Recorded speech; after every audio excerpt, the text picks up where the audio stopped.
What is up, Raider Nation? Salute and cheers. Got another one for you. Coming up here, check this out.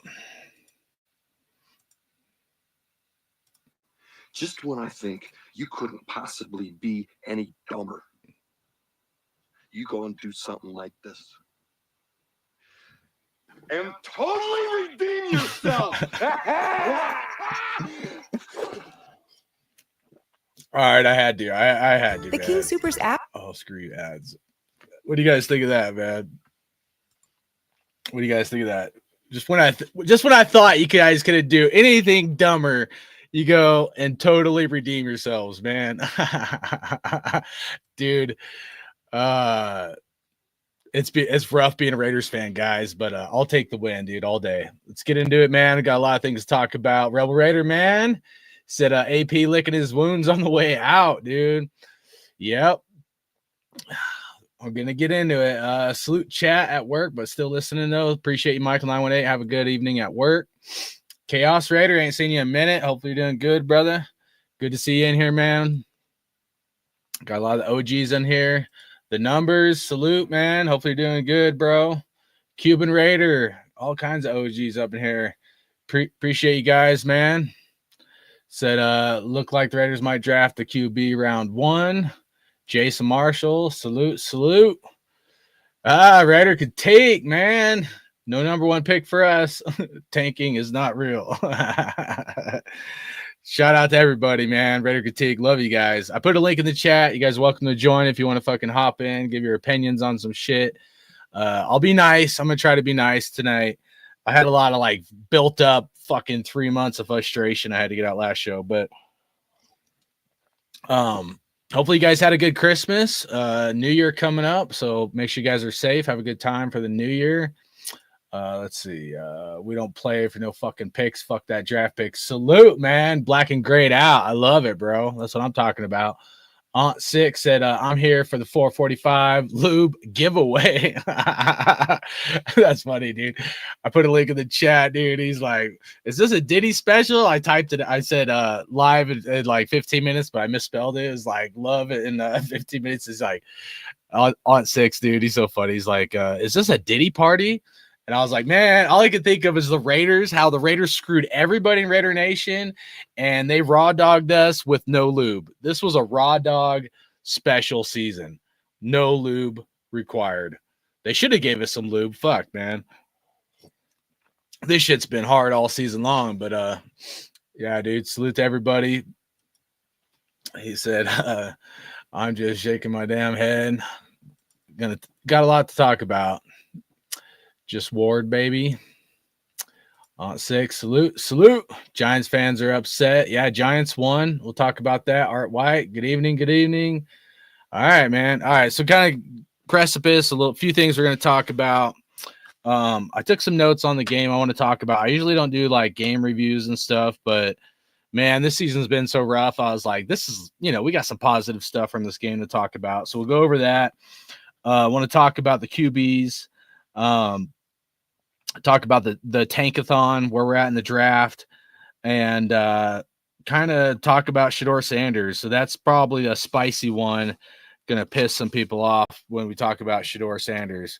How many people in the chat, before we get started, I'm just curious, we're going to get into that later, but how many people actually watched the bowl game with Shedeur Sanders and the Buffalo against BYU?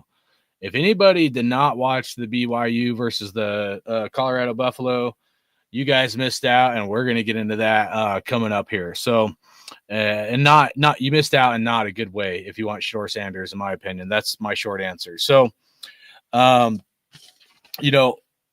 man. For such a shitty season, I mean, this was some positives. The Saints, I know Derek Carr wasn't there, but, you can just hear it now. People talking about Raiders lost to the Saints, and it just would have been ongoing, dude. I'm going to say something. I'm going to take a little shot, but shame on anybody in Raider Nation that really wanted Gardner Minshew to be the quarterback instead of Aiden O'Connell. I'm not saying Aiden did great, but damn, bro, he did compared to Aiden or compared to Gardner Minshew, I thought, Raiders did pretty good. You know what I mean? So I'm going to pull up some stats here of the game. We'll kind of talk about that as well. Was the one tab I forgot to open up. I'm going to open that up right now. Kind of talk about that. How do you guys feel about the game? You guys upset? You guys happy? I know it's like a meaningless game, dude, and people are going to be like, on their feelings, depending on what side of the fence they're on. But I'm not, dude. I'm in my feelings in a good way. Anytime you can get a W, man, you got to take it, man. Take your wins. I don't freaking care. I don't want to be the laughing stock of the NFL. Like someone said earlier, the Giants won. Maybe we'll start out with that just to kind of, as we get going into the kind of the game review here. Share this tab instead. Just look at the draft order real quick here, since I know everybody's watching this, including myself. But so crazy because the Giants won. They moved back to number 4. So us and Raider Nation, like that was pissed off last week. Giants just went from 1 to 4, and they need a quarterback. Patriots don't really need a quarterback. Titans possibly. They're probably, I could see them pulling the trigger. Cleveland, they'll probably be looking for a quarterback, so that could be 1 and 2 for sure. Sanders, Cam Ward, and then Giants might be out of luck on a quarterback unless they move up. We still have 1 week to go, obviously. Jacksonville don't need a quarterback, but Trevor Lawrence has been struggling. I still believe Trevor Lawrence is going to be a good quarterback, guys. If I'm just being transparent with you, in my opinion of him.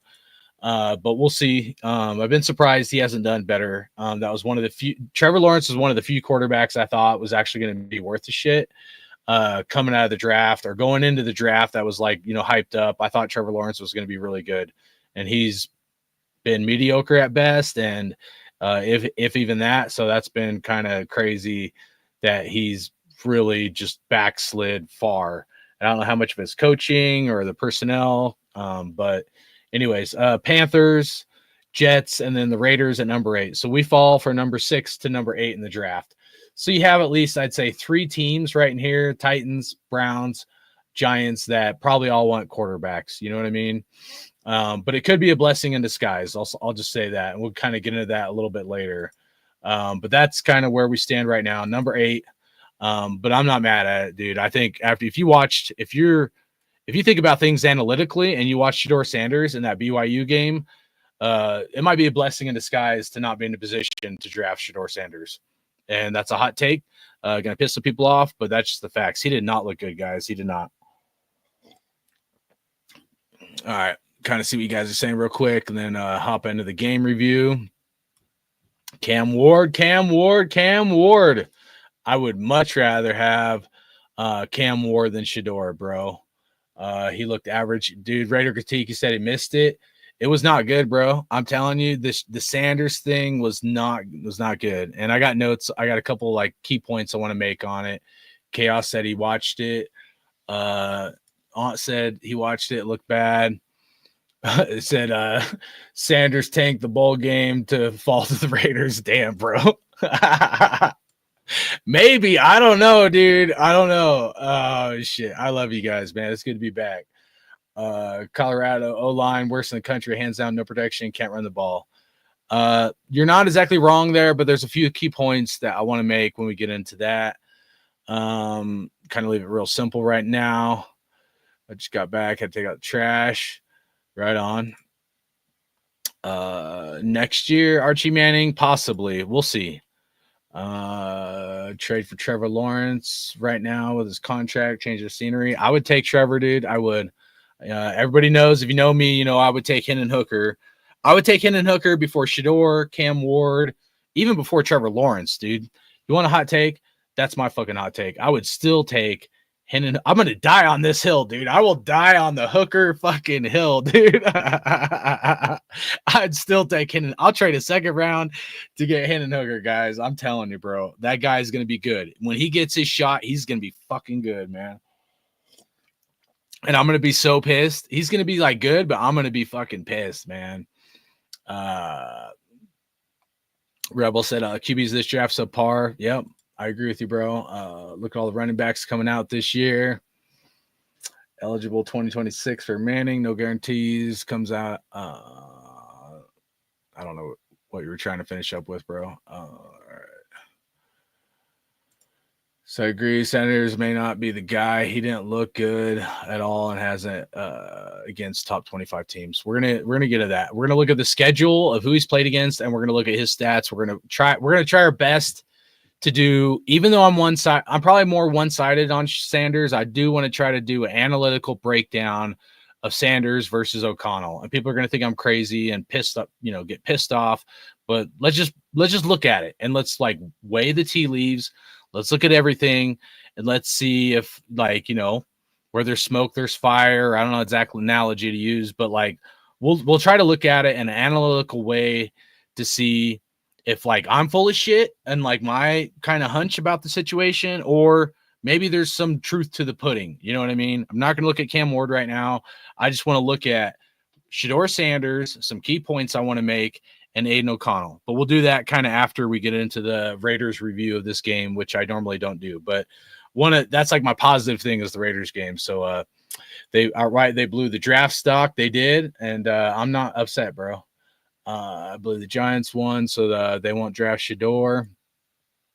AOC 12 said, I want easy on the Saints today. Nice, dude. Fucking nice, dude. We got Aiden O'Connell in the chat, guys. Dude, what the fuck's going on? Look at that. Aiden O'Connell fucking, look at that shit. I know this ain't my card channel, but look at that. Rookie card, PSA 10, select, numbered 70 of 75. Dude, I've been buying up Aiden O'Connell. Dude, everybody been tripping, bro. Like, selling my Aiden O'Connell cards. I've been buying this shit up like candy, bro. You guys wait till I show you what I'm going to do on my card channel, bro. Here's a 27 out of 150 rated rookie PSA 10 right there. What else we got? Oh, and we got a 1 of 1, dude. This card is fucking sick. Look at that. 1 of 1, Aiden O'Connell with Michael Mayer and the Nike swoosh. The Nike swoosh is like perfect, bro. Those are some fire. And I got other fire cards too. How about this, dude? How about Derek Carr? PSA 10. That's a downtown. That's like a $500 fucking card. So boom, I didn't pay that for that. And then I got a big downtown card of our guy, Broctatron or Brock Bowers, whatever the fuck you want to call this guy. This guy is a fucking super stud, dude. Like, I get so frustrated from these like professional draft gurus that says everybody's a generational talent. And then you get them on your team and you're like, dude, where's this generational talent you guys told me we were getting? But this dude is a generational talent. This is a big downtown card of my guy, fucking Brock Bowers. So anyways, not my card channel, but if you guys want to do the card shit, I'm going to do something a little bit later. And this is a bunch of cards I'm giving my kids. It's a late Christmas present. I've been going through all my cards, and all those cards, they both have pretty much the same set. But I'm going to show you guys who I'm going to give them. It's all Raiders. I haven't given my kids any Raider cards, which is kind of fucked up on my part. But I'm going to hook them up. So that's what that is. They're each getting a big box like that.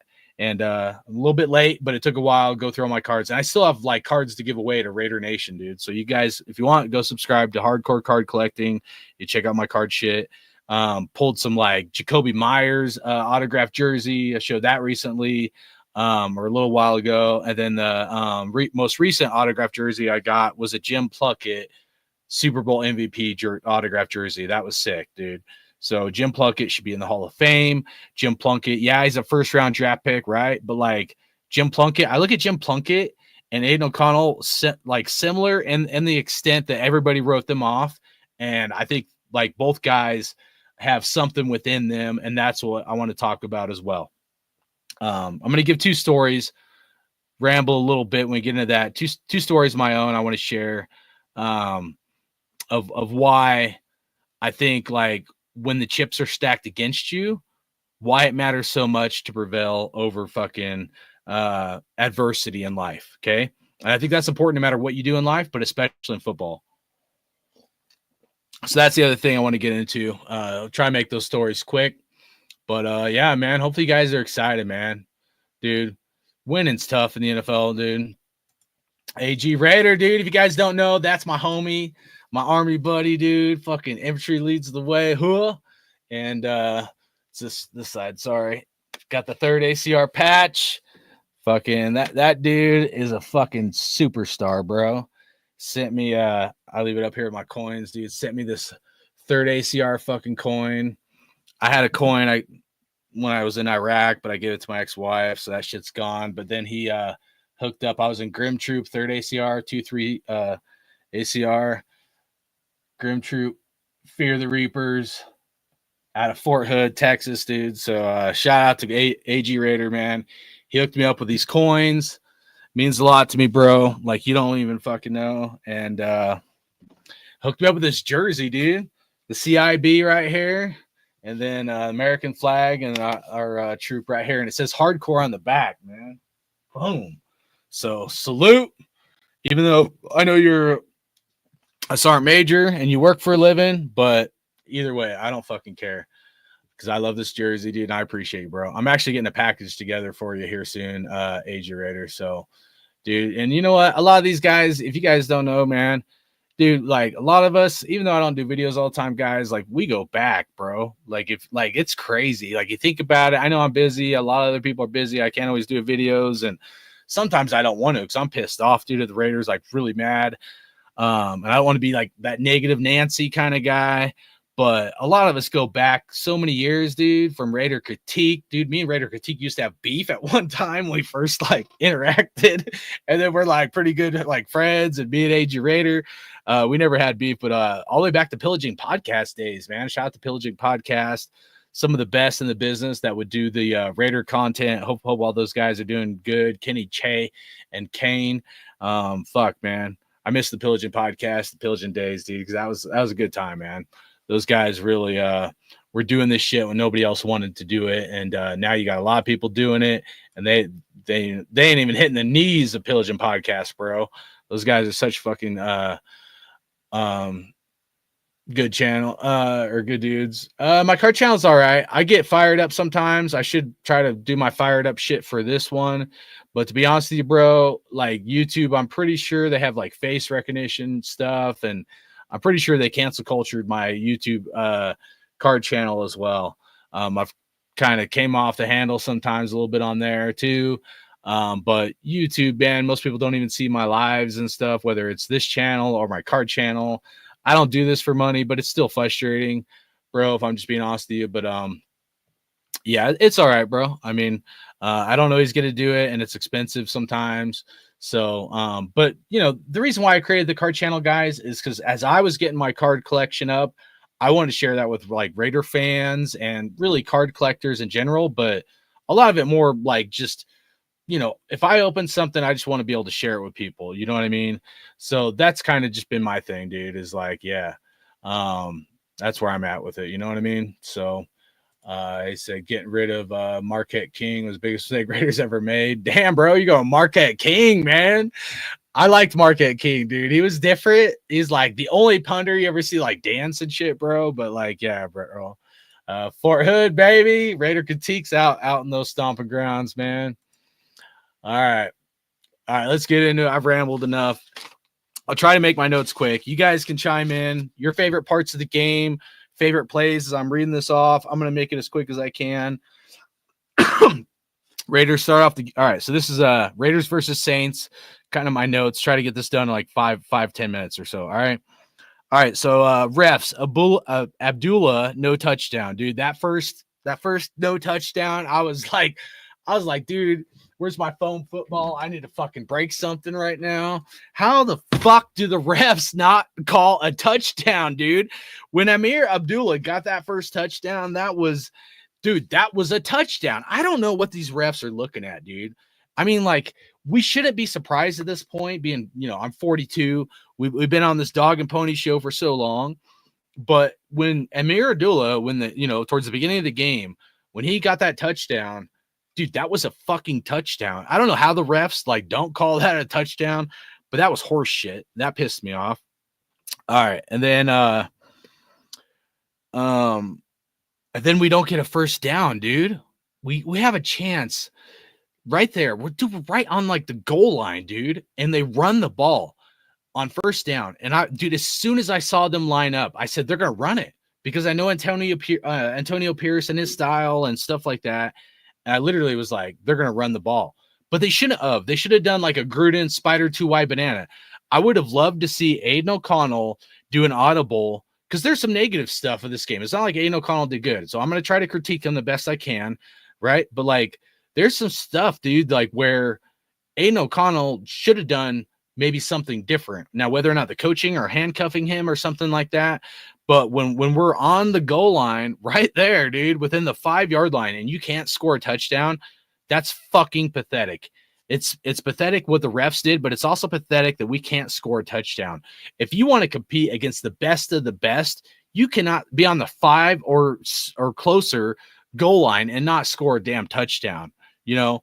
So I would have loved to see Aiden O'Connell check out of the run play and to do a pass play like to the tight end, a Michael Mayer or Brock Bowers, something, because they were bringing the heat, dude. You could tell, dude, they were in goal line defense and they were bringing the house, everybody. And when they bring the house, almost always a short pass would be open. I would have loved to seen a play action fake, a fake handoff, Aiden O'Connell roll out, and then boom, dump off like to the right side. So that really fired me up to begin the game. All right. And then Abdullah gets a face mask shortly after that, right? The next set of downs we have, Abdullah's run the ball, total face mask, refs don't call it. So we shouldn't be surprised with the refs at this point, but it's like another, like, what the fuck is going on here, right? And then I think it was that same drive or something. I'm not marking all the drives. I just wanted some key notes. O'Connell takes a horrible sack instead of stepping in the pocket, dude. The pocket was wide open.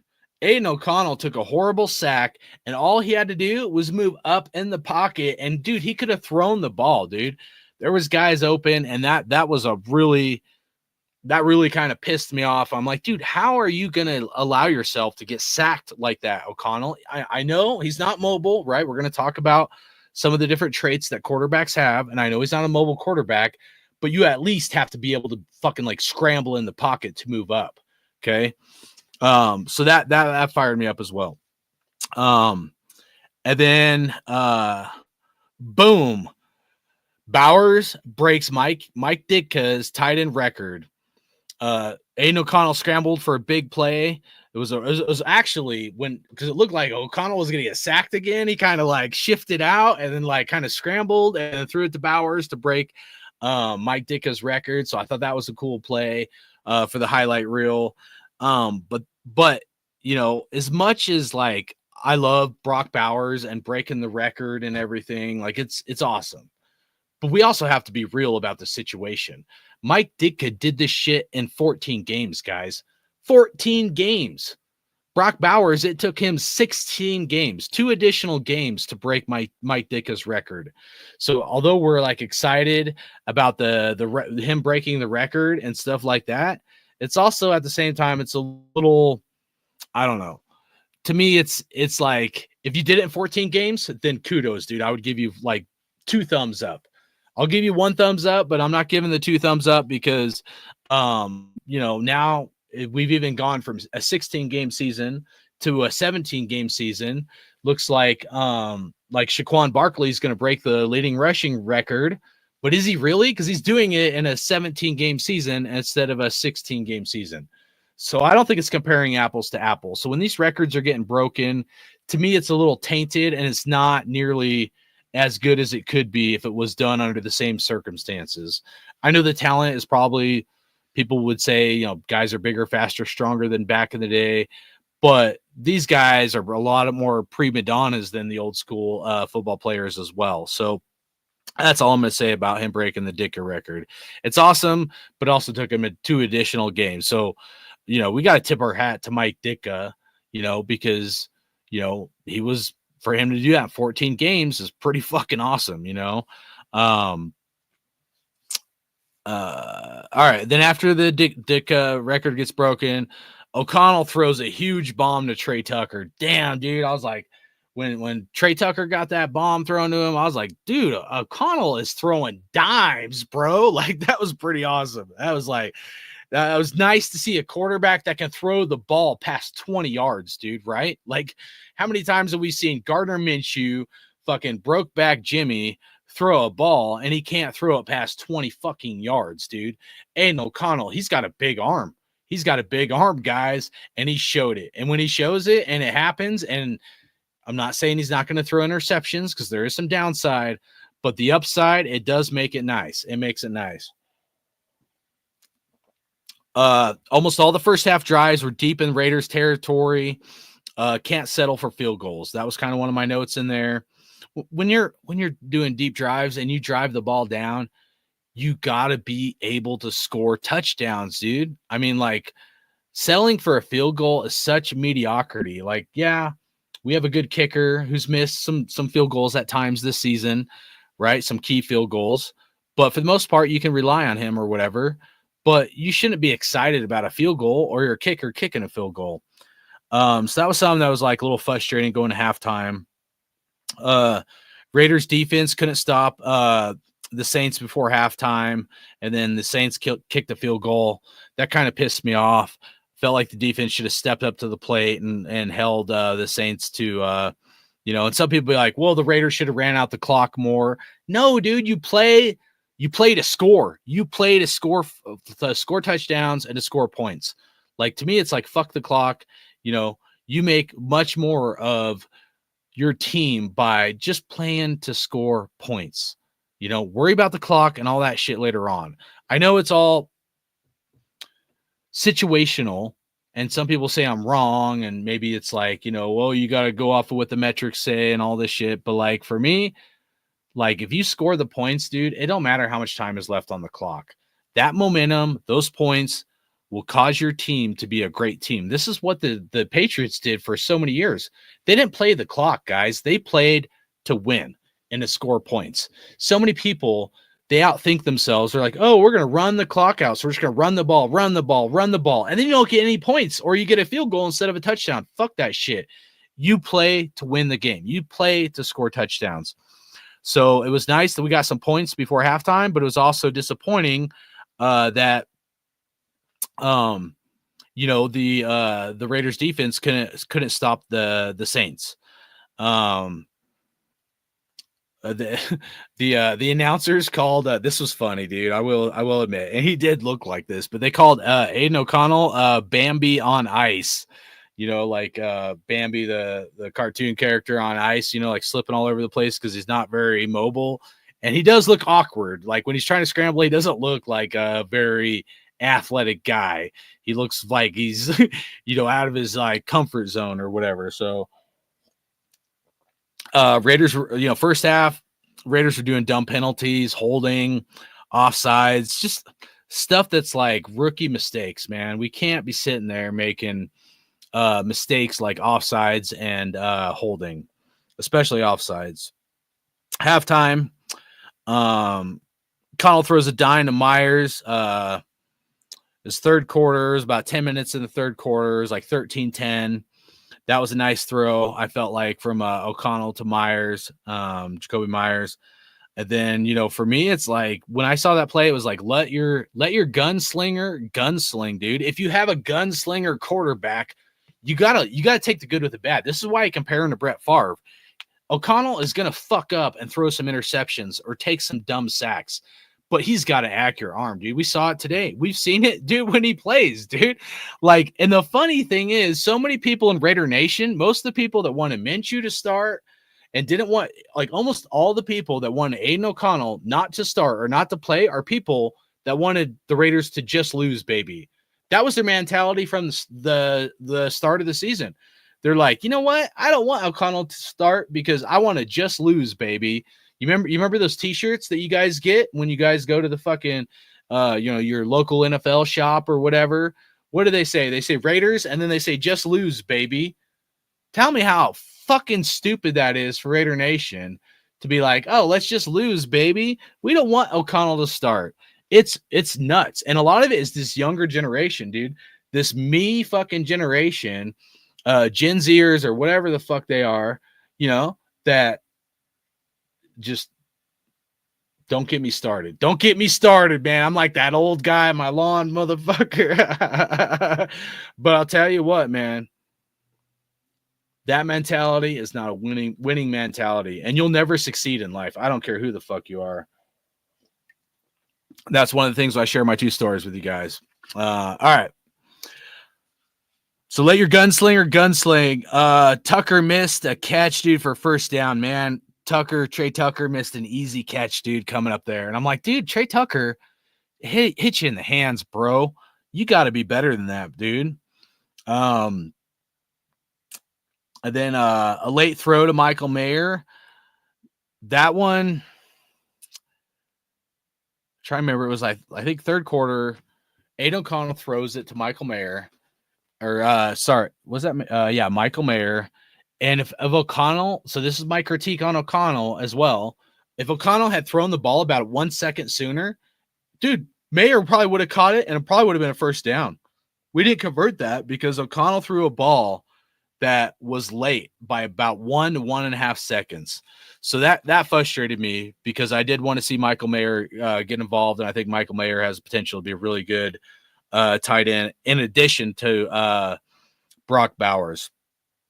And then we had Tyree Wilson. We're on defense. He misses a sack. I was like 2nd and 10, 6 minutes left to go in the third quarter. Tyree Wilson, dude, had Rattler. He like had Rattler in his arms, dude, and he missed him. And I know Rattler's like a kind of running style or whatever, but damn, that one kind of pissed me off. I'm like, Tyree Wilson, bro, get the sack, man. Spillane had a huge sack the very next play, 3rd and 10, and then boom. Score is 16-10 at that point. So that was a huge play. The next play after Tyree Wilson missed the sack, Spillane got Aiden O'Connell. He had he misses Madison for an easy throw. 3 minutes left in the third quarter. When Aiden O'Connell missed Madison, dude, the running back, dude, he was like, Madison was so wide open, bro.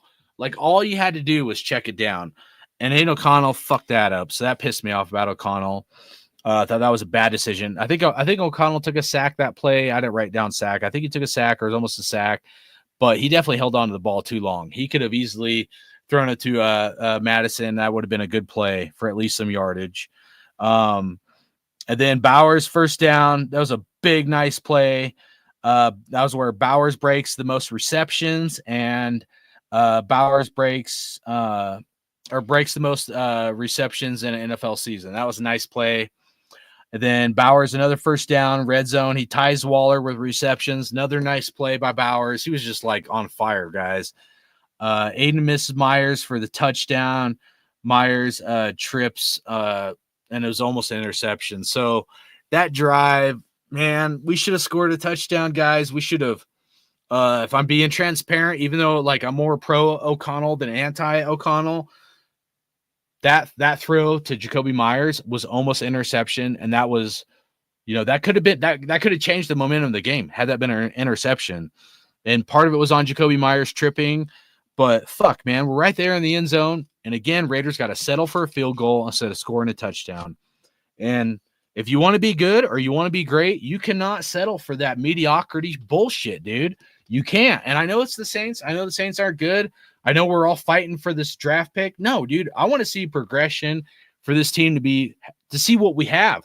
And all these guys, from Aiden O'Connell to the offensive line, to the running back, to the wide receivers, everybody has to show us who the fuck they are, what they got, man. Otherwise, we're going to go into next year, and this losing bullshit is going to carry over into fucking next year, guys. And I'm not about that, dude. Fuck that shit. All right.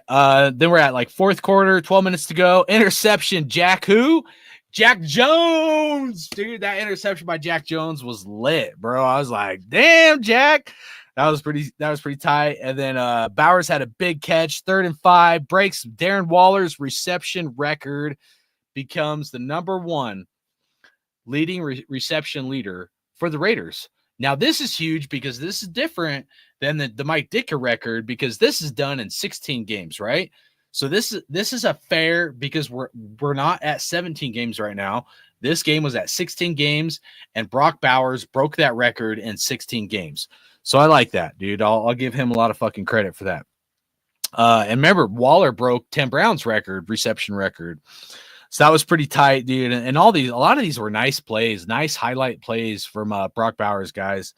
At that point, it was like Bowers had like 108 receptions, 7 receptions in the game for 77 yards. And then we had this fucking insane, I wrote down in fucking sane touchdown to Trey Tucker, dude. The corner of the end zone, Trey Tucker, and like O'Connell's running back. And I'll be honest, I thought O'Connell was throwing it away. And I'm like, dude, what are you doing? You're running backwards. I did not think it was going to be an accurate pass. And I'm not stroking Aiden O'Connell. I'm trying to be objective. But Aiden O'Connell's like running back, and he just like throws the ball up. And I thought he was throwing the ball away. And he throws a fucking dime to Trey Tucker. And Trey Tucker on the corner of the end zone, it's a touchdown.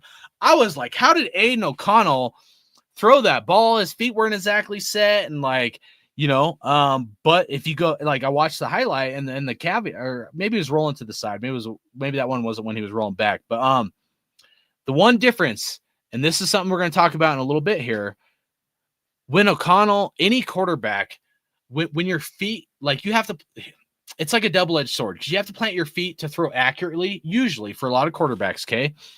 You need to plant your feet to throw accurately. But the caveat to that is some guys, if they're a pocket passer like Aiden O'Connell, because this is the negative on Aiden O'Connell, is they get cement feet. They plant their feet and they don't move their feet. If you look at Tom Brady and Peyton Manning, who were pocket passers, they might sit in the same place, like they're standing in the same place, but their feet are doing this. Their feet are going like this almost all the time. And then the last second when they throw, then they plant their feet. But that play, when O'Connell threw the ball to Trey Tucker, Aiden O'Connell didn't get cement feet. His feet weren't fucking planted. So he was just shifting like a little bit or enough, but his feet were constantly moving. That's what you have to fucking do. To me, that's a scrambler style quarterback. You have to have that feature in your game. And we'll talk a little bit more about the different features and why that's important. But to me, that was important because that's the shit I'm watching for. Like, it was an amazing throw. I don't know how he fucking did it, but I'm also watching his feet. I want to see if this dude is just going to be flat-footed and have cement feet or not. And I'm not saying run like a Lamar Jackson. That's not what I'm asking him to do. I'm asking him to move his feet until it's time to throw the ball, and then boom, plant your feet and throw. And there's a reason for that we'll get into here. But that was an important play. That play and that touchdown to Trey Tucker, that was probably the nail in the coffin and the biggest momentum shift that we needed. And I didn't think we were going to get the touchdown, if I'm being real with you guys. I didn't, man. So that one surprised me. We were at 25-10, fourth quarter, 8 minutes to go, AOC dime. And then, at that point, O'Connell was like 19 for 32, 228 yards, 2 touchdowns, 0 interceptions. QBR, or his rating, was 102. All right. So that's kind of all my notes I had. Let's kind of look at this real quick. We'll look at the stats for the Raiders game, see if there's something that I missed or something that you guys liked you want to talk about. I know I've probably missed a lot of the comments, so if you guys want, repost them in here so I don't miss nothing. All right, let's pull this up here real quick. Kind of go over it. Total stats, obviously, Raiders 25, Saints 10. O'Connell 20 for 35, 242 yards, 2 touchdowns, 0 interceptions. QBR 89.2. That's not great, if I'm being honest with you. Total rating 97.6. Receiving, or I should say, Amir Abdullah, he had, I think they said, his first game over 100 yards in his career. That surprised me. He was really good in Nebraska. Been in the NFL about 10 years, but 156 yards total rushing.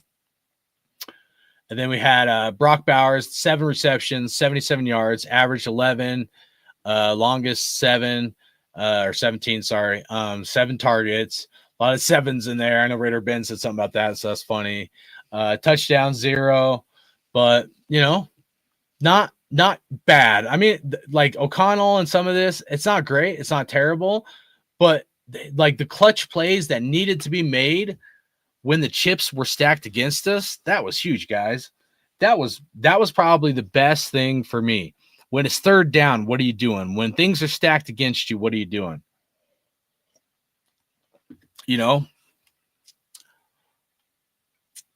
All right.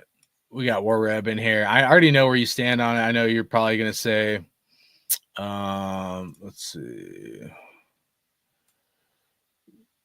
I'll go back up. Let's see.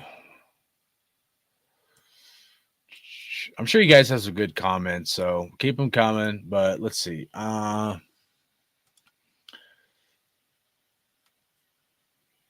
Grab my grass, punk kids. Lots of behind throws. I've noticed that too. I don't know if that's like something where he's trying to not get the receiver's head taken off over the middle, or what. Appreciate that, Raider Critique. Make sure you guys hit that like. Appreciate you guys. Wilson stacking good games together as of late. I mean Tyree Wilson, yeah, he's done a lot better. I think he still has upside, man. I'm not writing that dude off yet, Tyree Wilson. My biggest gripe with O'Connell is not leading receivers forward. Most of his throws are behind wide receivers. Need a better QB.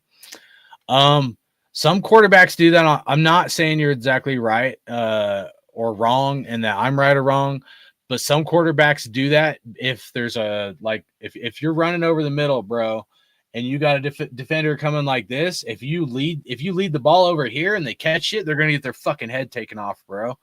So they'll purposely throw it behind them to slow the wide receiver down to try to not get their head taken off. So he said, AOC always throwing behind wide receivers. Agree. He's good, but he shells up because he's not athletic enough. Need a bell cow running back. We had one, bro. We had a bell cow running back in Josh Jacobs. But yeah. AOC throws at their ass because he thinks he thinks they like it in the ass. That's funny. Check out that Penn State running back. Oh, that's a good point. I'll check out the Penn State running back, bro. Yeah, shout out to Abdullah breaking 100 yards. Genty won't happen. What do you mean? You mean the Raiders won't get him? I'd love to have Genty, though, if I'm being real with you. Ryan Miller, AOC has only won against backup QBs dating back to last season, not counting Xmas game, that he only went for like 60 yards. Dude is a second stringer at best. Goodbye to our franchise QB. That was a clutch pass. I know a lot of people are out on him, man. I'm with Critique. He does have a good arm. He has negatives, but do the positives outweigh the negatives? That's kind of one of the things I want to talk about coming up here. And I know where War Reb is. So you guys don't know, and I'm not calling it War Reb, but like he believes Raiders need a tank. He's been saying this for a long time, that the NFL will never let the Raiders win if we don't have a top tier stud quarterback and where everybody gets excited about it. So I already know where you stand, bro. Drew Lock had 4 touchdowns. We're running TD against the Colts. Better team. O'Connell beats the worst injured team in the league. Won't be any good teams. Southside Raider, welcome to the Southside. Southside, what up, bro? Good to see you, Southside. Year 3 progress with Aiden is intriguing. We'll put up a camp battle with whoever we bring in. They literally almost beat the Chiefs, dumbass. Yeah, exactly, bro. Exactly. You Raider fans are generic. You think O'Connell will be good, consistently hardcore. You're hilarious to think you get away with any of this garbage in XFL football. We're gonna talk about it. I'm gonna save my take coming up here. I'll let you kind of give your shit, and then I'm gonna give my shit coming up here. No, we don't think that. Thought you were a Raiders fan. War Reb is he's like, I'm a tinfoil hat guy. He's the tinfoil hat guy of tinfoil hat guys, man. I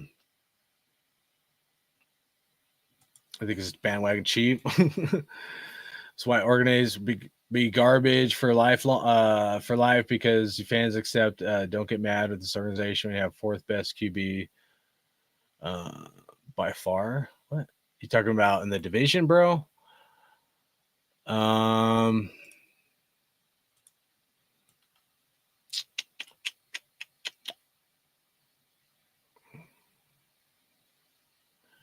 so Warrad, let me ask you this, right? If we're gonna try to look at this before I attack you, did you want Gardner Minshew to start? What's your take on what's the plan, bro? I know you want like a star QB because you think the NFL is against the Raiders and that a star QB will change the Raiders.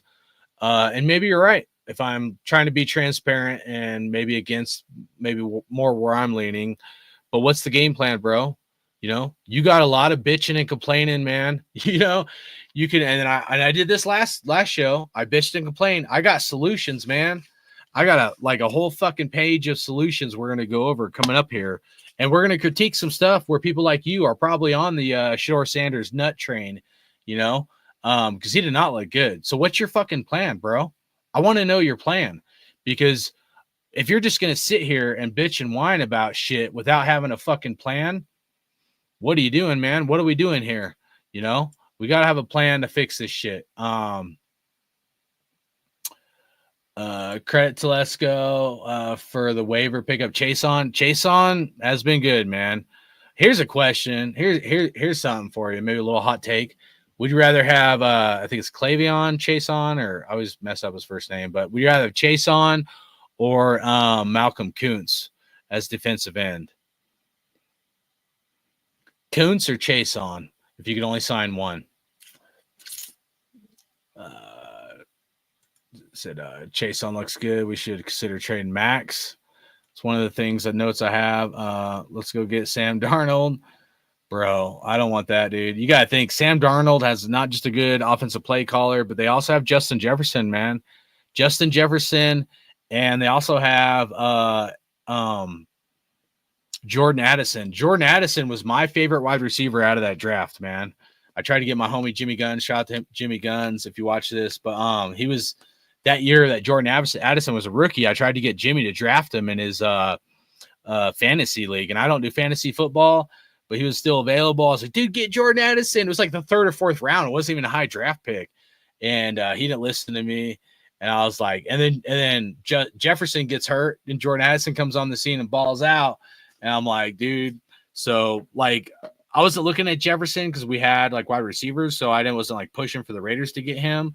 But I knew Jordan Addison. I knew Jordan Addison was going to be a stud coming out of the draft. So the point is, when you have the best wide receiver in the NFL, it's not Devontae Adams, it's Justin Jefferson and Jamar Chase. I'd say Jefferson first, and then your second wide receiver is a stud as well, and Jordan Addison. I mean, they're going to make your quarterback look a lot better. You know, yeah, the quarterback's got to do some of their shit, but like, you know what I'm saying? So,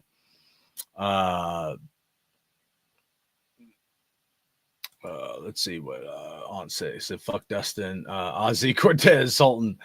Now back to the stream. Nice, dude.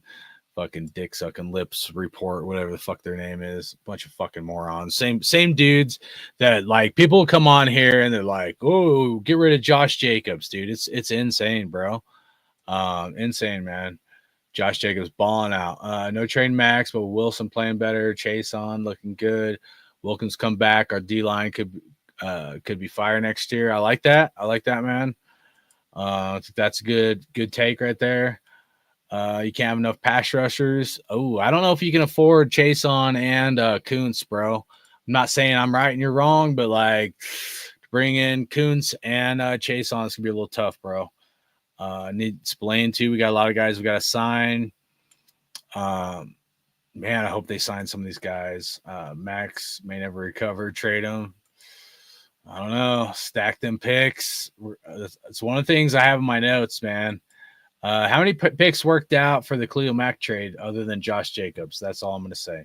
How many picks worked out other than Josh Jacobs for the Khalil Mack trade? Penix just threw a pick. Jane Daniel comes in with a TD. Yeah, I got my iPad here, kind of glanced at it here and there. He has Tyree Wilson's foot now. All right. Read you guys' comments. All right. So let's talk let's talk about the game plan fixing this thing, right? And I want to be serious here, like without getting too personal, right? Because I try not to. But what is going to fix the Raiders? Okay. The last show, I wanted to cover it more on the fixing part, but I was pretty fired up. But like, when you look at like a head coach, a general manager, offensive coordinator, and the quarterback, all four of these things has to gel together as one unit. You can't have a general manager that has different philosophies than the head coach, and a coordinator that has different philosophies than the head coach, and a quarterback that can't execute all of those things. And hopefully the quarterback has strengths and whatever the hell that vision is for the team. If those things are not working together like this, no matter how talented that player or players might be, it's going to be tough to make it work, guys. It's going to be really tough to make it work. It's like a well-oiled machine. Everything has to be on the same page. And this is common sense shit. This isn't like I just reinvented the fucking wheel, right? But like sometimes we almost have to get back to the basics. So here's my point with this, right?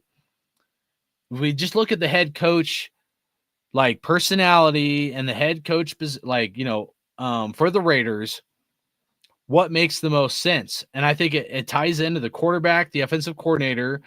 But like, if you have, say, let's go with option A, B, or whatever, not saying it's the most, likely, but if you stick with with Antonio Pierce, guys, what's the best situation or the best quarterbacks for a coach like Antonio Pierce? Obviously, Antonio Pierce ain't calling the plays. He's not like some offensive guru, right? I think Antonio Pierce is good at letting players be themselves, no matter who they are or their skill set. Okay. Maybe I would question that a little bit with how much decision making did Antonio Pierce have in Minshew starting versus Aiden O'Connell? If Antonio Pierce had a lot of decision making to start Minshew instead of O'Connell, versus say if it was the general manager that was pushing for Minshew to start, because that to me that's the big question. And all this, I want to know who was the main pusher to start fucking Minshew instead of Aiden O'Connell. Simple question. Who was the main pusher to bring in Luke Getsy versus Scott Turner? These are important questions that need answered. Heavy is head that wears the crown. If it was more the general manager doing it than Antonio Pierce, then the general manager, even though he drafted Brock Bowers, he has a lot of fucking weight to carry with these decisions. If more of it was Antonio Pierce, then he has more weight to carry. But whoever that decision-making was needs to be held accountable, because both those decisions were terrible. So here's my point. I do think that a coach like Antonio Pierce is going to let guys who are flamboyant, I guess is that nicest way I can put it, but quarterbacks who are cocky or flamboyant, allow them to be themselves. So if you have a coach like Antonio Pierce, a Shedeur Sanders would probably work out, because Antonio Pierce ain't going to clip his wings. He's going to let that quarterback clown or fucking do whatever to be in the spotlight. So I think Antonio Pierce works with a guy like that. I also think like a guy like Aiden O'Connell, I think Antonio Pierce also works with more of a quiet guy like Aiden O'Connell style quarterback. So AP is like a player's coach or whatever, where he's going to like really not like fuck with like the players. Because not every coach is like this, right?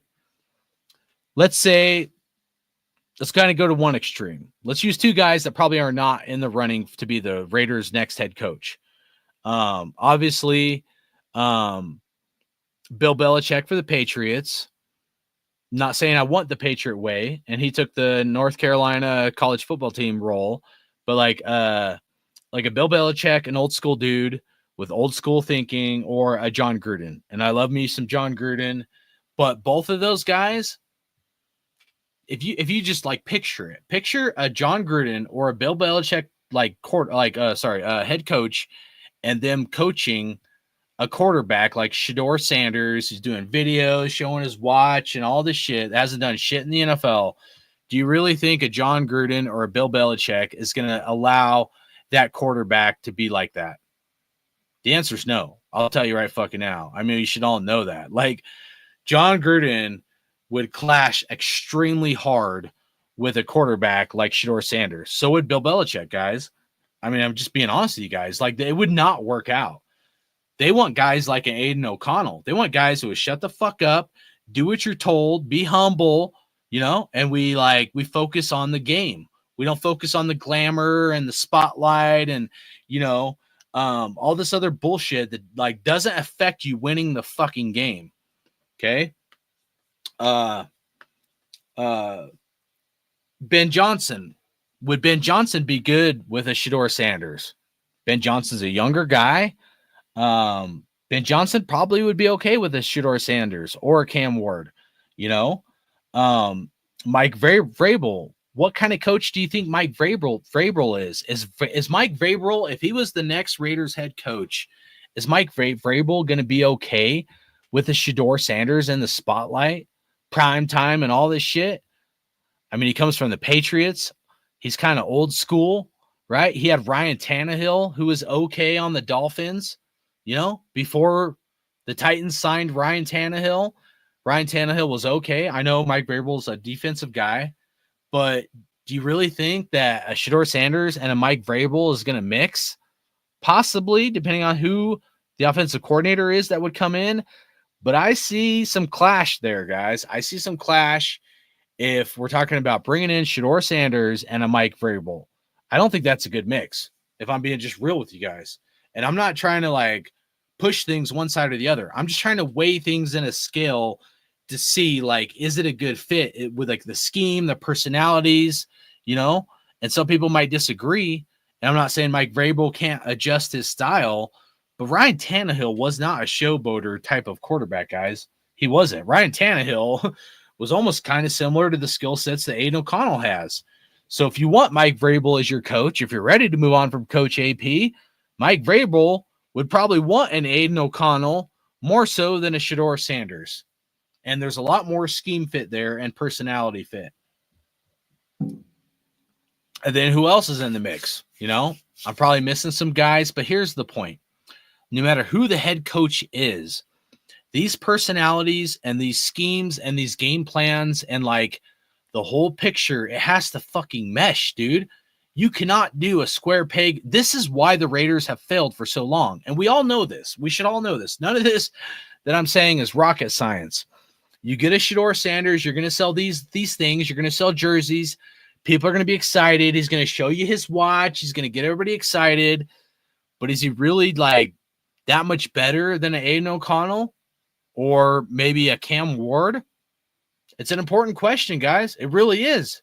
And I'm not even saying I have all the answers. I'm leaning more towards one side. All I'm saying is for a team to be successful, these things have to work.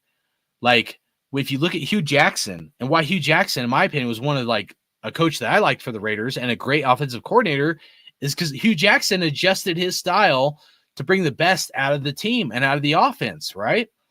If you look at Andy Reid and the Chiefs, Andy Reid adjusted his style to Patrick Mahomes to bring the best out of the players.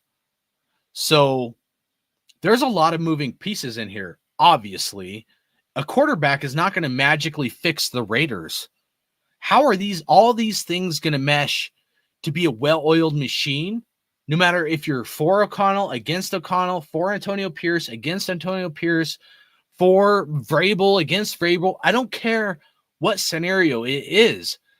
If it's Vrabel or Mike Vrabel, you have to have this personality and this scheme that's going to fit with that quarterback, Otherwise, you're like this. I'm telling you, it's going to fail. The game plan will fucking fail. Just like 2 years ago when I came on here yelling about Josh McDaniels and how I saw the shit hitting the fan from Devontae Adams to Josh Jacobs. And I even warned a little bit about Max Crosby. I didn't hit that drum a whole lot, but you really want to go through a full entire rebuild? Is this really what the team needs? Honestly, and for me, no matter what's done at the head coach or the quarterback position, if we go into next season with all this money and we can't re-sign players that I feel personally we should re-sign, guys like a Trayvon Morig, a Malcolm Kuntz, or Chase on, you got to sign at least one of those guys. Spillane, right? Nate Hobbs questionable, but I would like to bring back Nate Hobbs. If you go into next season and we don't sign any of these guys, or let's just say we sign one of those guys, Divine Diablo, it's going to be fucked. We're talking about a full-blown rebuild. No matter who the coach is, no matter who the quarterback is, these are general manager decisions that are going to, instead of us being in a short window to get this team better, you're looking at another 2 to 3 year rebuild. We're fucked. We're fucked again, guys. We're regurgitating the same dumb shit again, wondering why the Raiders can't be good. And guess what they'll say? Whether it's the head coach or the GM, they're going to say, well, these guys weren't our guys and they don't fit our scheme. That's what they say every time. They always say, these guys are not our guys and they don't fit our scheme. They get us to accept taking it in the ass raw dog style with no P. Diddy oil, right? No P. Diddy oil, and we're going to get it raw dog style. We're going to have to go through another fucking rebuild. And you guys want that? You guys really want that? And this is one of the reasons why I didn't do a show for a long time. I've known this shit, dude. Like I'm trying to keep my, I'm trying like so hard, guys. You have no idea. I'm just trying to keep my mental shit in like check so I don't fucking snap. That's how much I love this fucking team. I didn't start drinking fucking beer out of a glass boot and I got a Raider tattoo and all of a sudden I'm part of Raider Nation. I get all this money from Raider fans and all this shit and fucking, 20 Chucky heads if you're with me. No, I was a Raider fan. A lot of us were long before any of that shit, long before the move from fucking Vegas. And we've seen the same dog and fucking pony show for too fucking long. Too fucking long. I'm not some fair weather fan that became a fan of the fucking Raiders because I moved to Las Vegas. Go fuck yourself, man. I was there in the Tuck game. I remember right fucking here how much that Tuck game fucking hurt. And to go the next year, the fucking Super Bowl against our coach that built that fucking team and John Gruden and kicked the shit out of us, man. Fuck that Super Bowl hurt, guys. And we've sucked ever since. And it's been the same thing. We need our guys. They don't fit our scheme. We go this rebuild. Enough is enough. I don't care who the fucking head coach is. I don't care who the fucking quarterback is. I know the equation, and the equation has to fucking mesh where everybody's on the same fucking page. And you should fucking too. And if you have it in your heart where you like fucking losing, you should give me your address or come see me and let me kick you in the fucking nuts, because that's all it's going to take. I got to kick you in the fucking nuts right fucking now to get you to wake the fuck up, because those of us that have been ride or dying with this fucking team, we're tired of it, dude. You should be sick and fucking tired of it, whether you've been a fan as long as I have, or if you're a fucking Fairweather fan that became a fan because of the Las Vegas Raiders. You should understand what it means to fucking win. And it's a disgrace that your fucking football IQ is this low to where you think tanking is a good fucking thing. If you think tanking is a good fucking thing, then go fuck yourself. Please unsubscribe. I don't do this for money. I don't fucking care. Unsubscribe and go fucking lose and be a loser in fucking life. Straight up. Nobody else tell you that shit. I don't give a fuck, man. YouTube canceled me years ago, bro. YouTube canceled my shit years ago. I don't give a fuck. They can go fuck themselves too. Cancel culture motherfuckers, dude. Fuck no. You know why we started doing this, guys? If you're new to my channel or you've been here only a fucking 6 months, year, or a couple years, dude, we started doing this because the move from fucking Oakland to Vegas, and nobody would talk about the Raiders. The only people talking about the Raiders was all negative, man. It was all negative. We started doing this shit to try to create unity in Raider Nation, dude. Me, Raider Ben, Raider Critique, Raider Dave. We were the OGs that fucking did the group shows. It was us. Nobody fucking else. Not Doc's fucking dick in your mouth fucking entertainment. None of those motherfuckers. It was us that tried to fucking do that for Raider Nation. Straight up. And I'm not stroking my fucking shit. I don't fucking care. I don't do this for fucking money. People been stealing my takes for years, guys, which is one of the reasons why I don't come on here, because if they don't have me, then they can't steal my fucking takes, bro. I'm not saying my homies like Raider Ben, Raider Critique, they're not like that. But other clowns that hopped on the train to make money, you know, they do this and they steal other people's fucking takes and opinions. And it's fucking pathetic, man. And a lot of these guys are the same ones that won in McClown, Coach McClown. They thought Brokeback Jimmy was going to be a fucking stud. They thought Gardner Minshew, the GOAT Minshew, was going to be fucking good. Their football IQ is so fucking low. It's insane. And everybody should be fucking fired up and tired of these motherfuckers, which is why from those to guys that I used to have on my group shows, I've unsubscribed to all of them. Ching! I unsubscribed to your ass. Oh, you wanted Jacobs gone and you're going to act like you didn't because you're fucking fake. You're gone. I unsubscribed to you. I unsubscribed to you. You. And yeah, go get your vax and shove it up your ass, bro. That's where I'm at with all this shit. So that's my fucking rant. All right. The style of QB. Okay. The style of QB is important. Everybody says pocket passer, mobile. It can't be two categories. And we've talked about this before, but I want to revisit it real quick. You got to have multiple categories for the style of quarterback you're looking for, guys. You really do.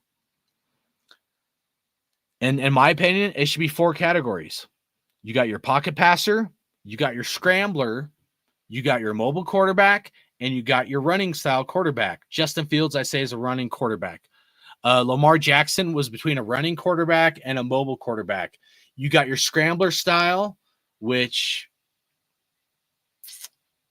sorry guys. You got your scrambler style, which is almost like, I'd say like an Aaron Rodgers, Aaron Rodgers between a scrambler and mobile. And then you got your pocket passer, which is clearly like a Peyton Manning, Tom Brady. But here's the thing. Okay. If you look at it, and if you can see my vision for the 4 styles of quarterback, pocket, scrambler, mobile, and running style, a tiger don't change his stripes, right? Like when we talk about it, how a tiger don't change his stripes, you're not going to get a pocket passer to be a Justin Fields. That's like jumping 4 different things, bro. You're not going to, like, if you're trying to make Aiden O'Connell to be a running style quarterback, will never, ever happen. Okay.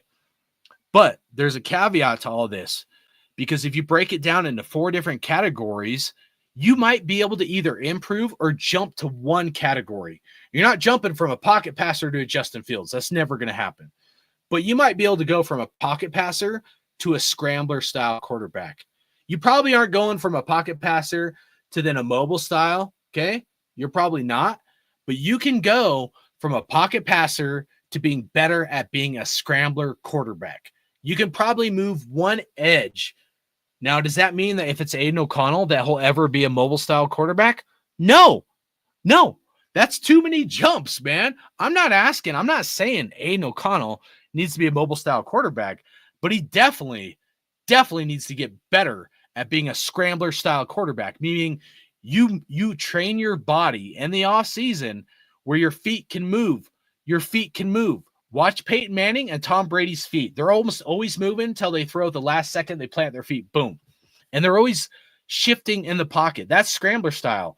A mobile style is similar to scrambler, but they can roll outside because they're faster. They have that skill set, okay? So for me, if it's Aiden O'Connell, I want to see him move to be closer to a scrambler style quarterback. If it's Shedeur Sanders, who some people say is a pocket passer, and we're going to talk about that here in a minute. Man, that looked rough. Shame on people that are really thinking Shedeur is the answer, because holy fuck, man. That dude, I don't even know what to say. Shedeur is between, I'd say, a scrambler and a mobile style quarterback, but he's not very good at mobile. He's okay at scrambling, but I would say if you're going to go with a Shedeur style like quarterback, he needs to transgress his skill set to be better at being a mobile quarterback, because he's got the athletic ability. I truly do think that he does have the athletic ability to be more of a mobile style quarterback. but he gets too cute with the ball. He's holding on the ball too long. It's not just his offensive line. His decision making is fucking terrible, guys. It really is. You know, I was as I was watching the Raiders game, they had the Eagles game on, and so I had like two screens I was watching, and you know, I was very anti Kenny Pickett. I did not think that guy was going to be a good quarterback at all. But Kenny Pickett looked pretty good today until he got hurt. If you watched any part of that Eagles versus Cowboys game, Kenny Pickett looked pretty good. So if you don't like Aiden O'Connell, everybody says like there's no options. People are thinking Sam Darnold. What about Kenny Pickett, man? Right? I want Hendon Hooker, but like my point is this: there's options at quarterback, guys. We're not so handcuffed where like there's no light at the end of the tunnel. It just, no matter whatever scenario you go with, it has to mesh like a well-oiled machine. Like I tried to explain with the head coach and the offensive coordinator, all that shit has to mesh. If it doesn't, then no matter who you draft, who you get, it's not going to work. You're setting yourself up for failure. We are all in Raider Nation setting ourselves up for failure. You know, we get hyped up on a guy or whatever, and he's not going to produce. Scheme, play calling, all that is part of it. You know, a huge part of it. A lot of it's the head coach and the whole vision starting at the top with the general manager. We all have to be on the same page, guys. You know what I'm saying? So you get a Shador, he's like maybe a scrambler style quarterback, but I would like to see him improve to be a better mobile style quarterback. All right. Let's see what else I had for my notes. Give me a second.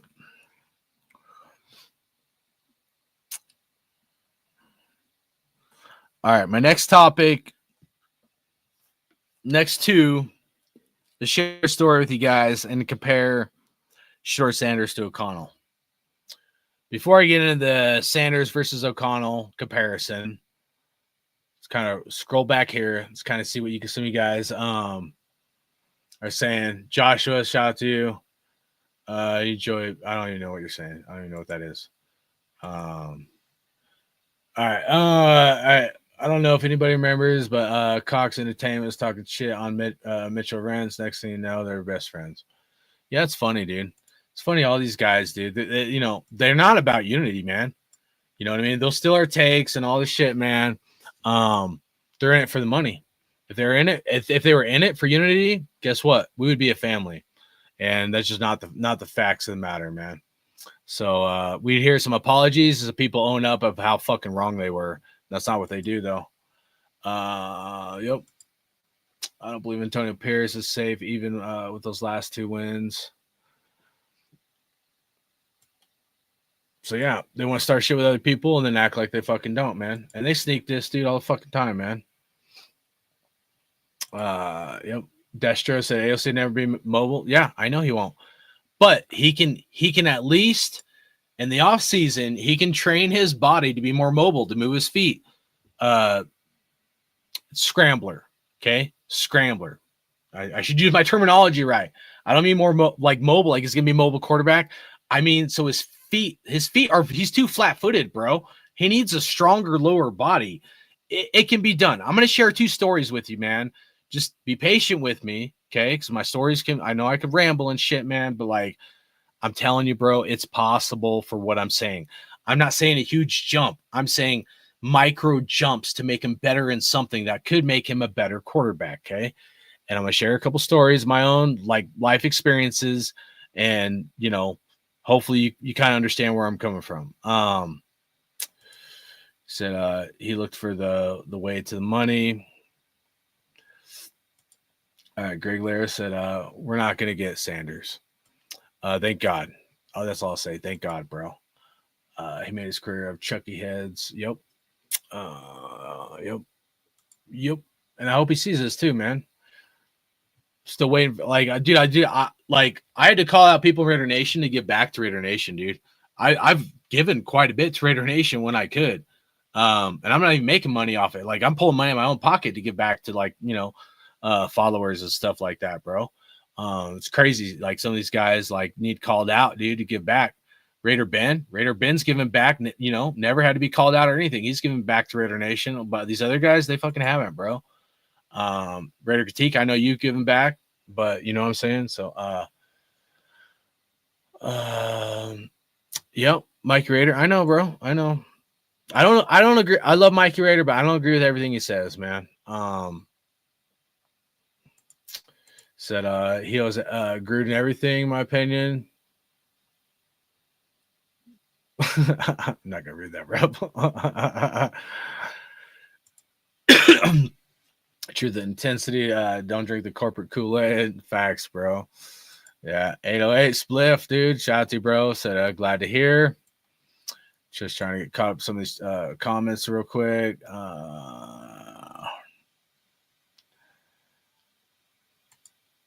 Mikey and Murph song still slaps. Yeah. I used to like Murph, bro, but not no more. I'll just leave it at that, man. It's one of the people I unsubscribed to. I'm high on Trey Lance, low key. Dude was young. People aren't estimating himself. Dude, 21 years old and he's younger. Dude, I'm tired of too many wishy-washy Raider fans, bro. I'll just leave it at that, man. Too many people that are like, you know, they say one thing, they do another one thing. Dude, they got no backbone. You know, they're just doing this for like charity events and stuff like that, dude. It's fucking pathetic, bro. We turned on DC4 self situation. I knew it was going to happen. It didn't have to be. Dude, sell out fake bandwagon. Yep, I know. They all, dude, almost all of them are, bro. I don't know how anybody, dude. It's nuts, man.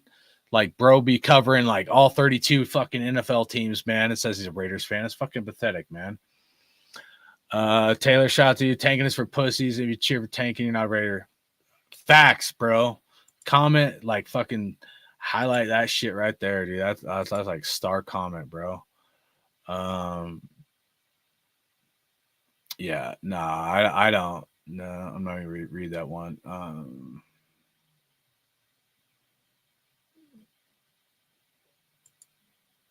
Yep, full disc players.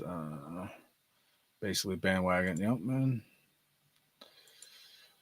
Hardcore not buying one along with Art and Jerry buying a few. Yep. Jalen Milrow, first round. I don't know, bro. First round be hard. Unrun Raider guy, another OG. Shout out to you, bro. Good to see you, man. First round be tough, man. Unless it's like mid to late round. The first round he's available. After we won, I was like, damn. Now we have to pivot like D tackle or linebacker, Michigan Grant or Georgia Walker. Kevin Mapp go defense. All right. So let's get into this Aiden O'Connell. Let's do our best. I'm going to try my best to be non-biased. I was trying to think how to do this, guys, with like if I can do this without being unbiased, because it is hard. Because like here's the thing, guys. Let me just tell you straight up. I want to be excited about a quarterback. I either I want to be excited about a Shedeur Sanders or I want to be excited about an Aiden O'Connell. They both have extreme flaws, okay? But like if you look at the tape and you look at it, is there really anything to be excited about? I mean, honestly, whether you're for or against me, whatever, is there anything to be excited about with Aiden O'Connell? Is there anything to be excited about if we did get a Shedeur Sanders? I think that's an important question to like answer within each of us in our football analogy, not what the media is saying, not repeating the Mel Kipers. If you watch the tape and you watch it, like you have to think about, like, if you were to name 3 or 4 things, okay? 3 or 4 things. What are the most important things for a quarterback to have? Okay. Whether you're talking about footwork and like mobility, athleticism, arm throwing ability, and accuracy, or mental, which could be like audibles, knowing the playbook, all this stuff. What order would you put those in? I think before we even like break down, trying to like analyze it, you as like your own football analysis, you have to come up with the most important things for you. For me, it's got to be either arm first and mental second and legs third, or if not, if I said mental first, I meant arm. Like, you know, it's either arm or mental first for me, and then legs are last. So for me, if I look at a quarterback and if their decision making is terrible, the last thing I'm looking for is how good their legs are. You know what I mean? Like, it's important, but not as important as being able to make the right decisions, you know? So for me, that's my priorities when I'm analyzing a quarterback. Okay. And then from there, I would say that, you know, if we like look at the tape or look at the stats for Shador Sanders and Aiden O'Connell, is there anything that separates them? Okay. So let's pull up. I should say this real quick. This is like just a quick side note here, real quick. I'm going to show this one. Did anybody notice this interview with Antonio Pierce? Kind of break the monotony here real quick before I move on. Does anybody notice the sweatshirt that Antonio Pierce is wearing? And the fact that he's wearing an Oakland Raiders sweatshirt when he did this interview? If you guys seen this video, did any of you guys notice he's wearing not a Las Vegas? Why in the hell is Antonio Pierce wearing an Oakland Raiders sweatshirt before this game? And I'm kind of a tinfoil hat guy, I will admit, but I think this, like, I don't think he just put on anything for no reason, dude.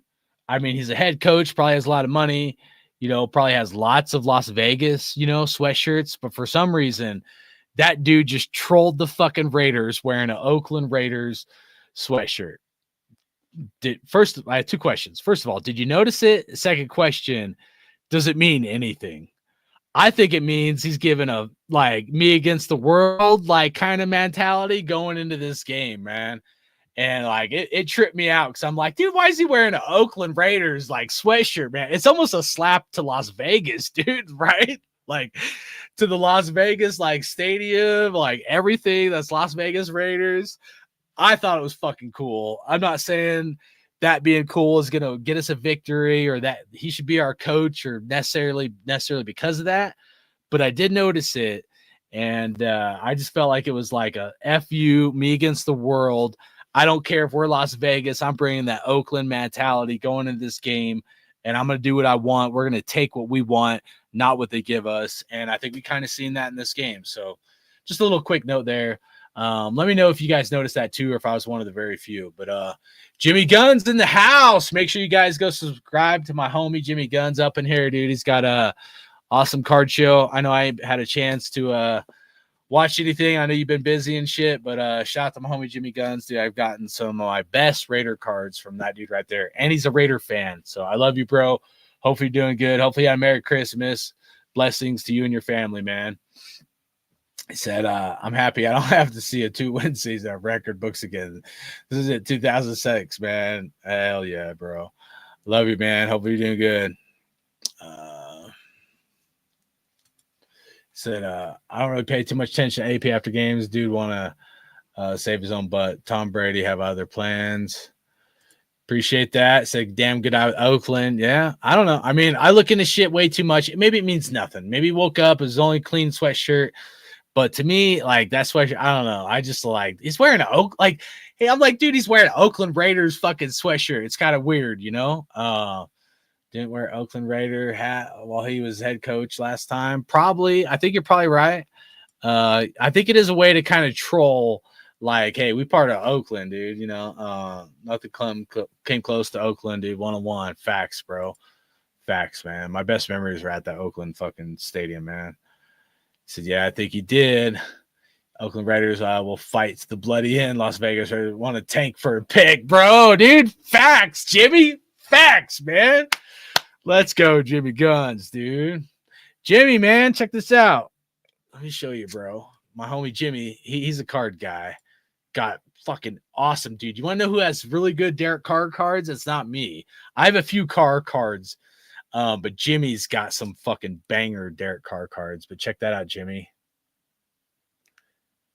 How about Derek Carr, downtown, optic downtown PSA 10, bro? This was like $100 a spot. I had to buy a few spots. I probably spent like 300-ish on this card before I hit it. and that was kind of my budget. And but yeah, I got a Derek Carr downtown card. So one of my prize possessions, dude. I'm keeping that bad boy. It's like probably like a $500-ish card, man. I said I still own Oakland Raiders gear, antique gear not found elsewhere. Bro, I do too, but like we're not the head coach of the Las Vegas Raiders, right? With casinos and all this like big time shit. Like, dude, like, bro, do I have it in here? Hold on, let me see. I think it's in the. Oh no, it isn't. Yeah. Bro, like I literally bought this sweatshirt, man. It just says Raiders, but I literally bought this sweatshirt because it reminds me of Oakland, bro. It's old school. Like literally bought this sweatshirt strictly because it's like old school, reminds me of Oakland. Dude, you think this would be easy to buy? This was hard to find a really nice sweatshirt that had a fucking like old school emblem and shit, that like something that could remind me of Oakland, bro. So like, yeah, I have Oakland shit. You probably have Oakland shit, right? But like, for the head coach of the Raiders to be repping Oakland shit, it's kind of weird, right? Like, yeah, I'm tinfoil hat. You say I'm crazy and fucking, but it's kind of weird. And I'm not saying it in a bad way. I'm not even saying it in a good way. I don't know. But like, it tripped me out. I was like, damn, bro. Like, I wonder if Drew got mad at AP saying tank or whatever, and asked if he could actually asked if actually said that if Gruden mad AP staying tank. I saw that. I know it's just saying that where Gruden was like on Barstool Sports, where he's like, yo, Coach AP said he wanted to tank, to what's his name from Barstool. But yeah, no, that pissed me off too, bro. And then all of a sudden we started winning. Dude, that clip came out, and then all of a sudden we won. We start Aiden O'Connell. We win, against the Jaguars. We won this game. Go fucking figure, dude. Pretty trippy, man. Raider defense learns from mistakes, able to move in the pocket. Good arm, quick release. All right, there we go. All right, so that's a good take. All right, so White for the quarterback saying reading defenses, learns from his mistakes, able to move in the pocket, good arm, quick release. That's like 4 or 5, but that's fine. You can have more than my 3, but like everything you said right there, when we get into breaking down Shedeur Sanders, if he's got a history far beyond just this bowl game against BYU. But everything you said right there, Shedeur Sanders was not good at in that bowl game against BYU, bro. He just wasn't, dude. And I know it's going to piss people off that, are kind of on that side of the fence, but none of those traits was he very good at, man. Adrian Rader said, I like to see QBs of 5 traits: accuracy, arm strength, mobility, IQ, and toughness. So here's the thing: accuracy, arm strength, mobility, IQ, and toughness. Shedeur Sanders has I would say a good, like, middle of the road, like mid-tier yards and quick, short throws as far as arm strength. His accuracy, he's pretty accurate for up to 20, maybe 30 yards.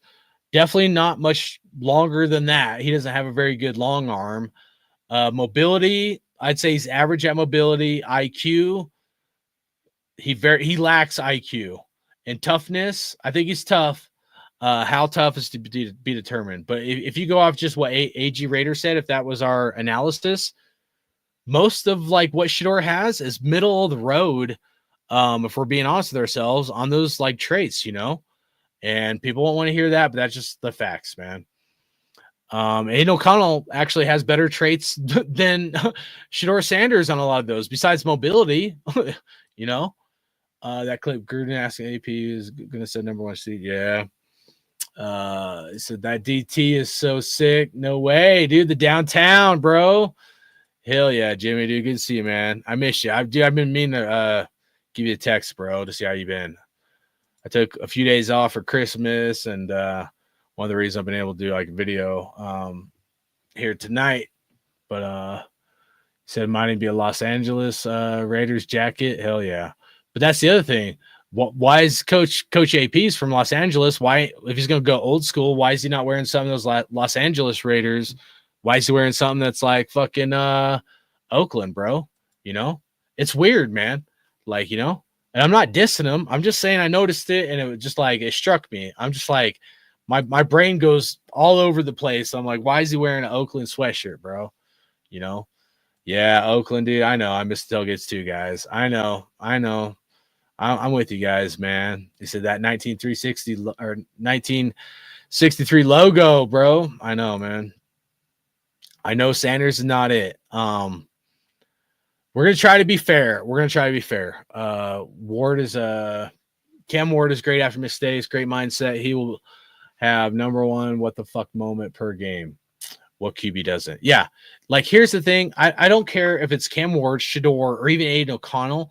Their goods have to outweigh the bads. Like to me, that's just where I'm at, dude. You know, that like Brett Favre, you can win with quarterbacks like that, but they got to have something. To me, they got to have one thing, guys. Ready to appreciate you, bro. Have a good night, man. They got to have one thing, and that's what I call the clutch factor.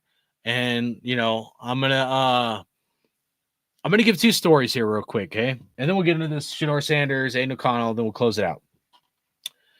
All right, so I was a freshman in high school. I don't know how much of my personal dirty laundry I went out in the open, but because some of this was like kind of embedded why I'm an asshole and hardcore.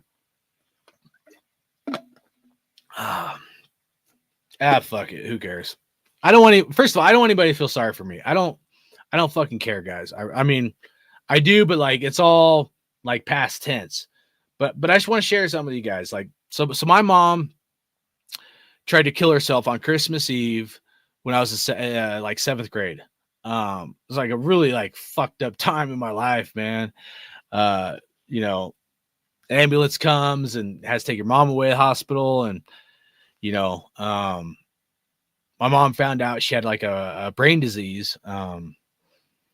Moved out to Cali. We were there for like, I don't know, it's like a summer or something. Me and my dad, right before my freshman year in high school, or end of 8th grade, being a freshman year, moved back to Montana. Two polar opposites, Montana, California. We moved back to Montana. I lived with my mom for a year, and she wasn't like feeding me like at all, and you know, it was a pretty tough time in my life, you know. That freshman year in high school for me, and I